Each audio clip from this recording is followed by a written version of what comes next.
Welcome to the channel. In today's video, I'll guide you through the process of changing the language in Microsoft Teams.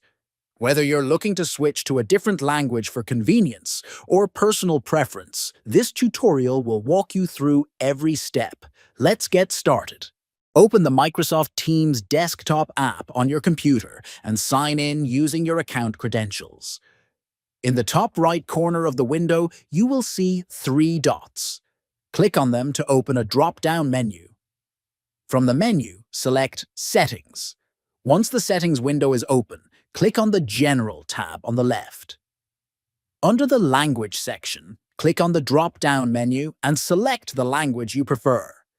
After selecting your desired language, click Save and restart Microsoft Teams. And that's it! You've successfully changed the language in Microsoft Teams. I hope this tutorial was helpful. Don't forget to like, subscribe, and share for more useful tips. Thanks for watching.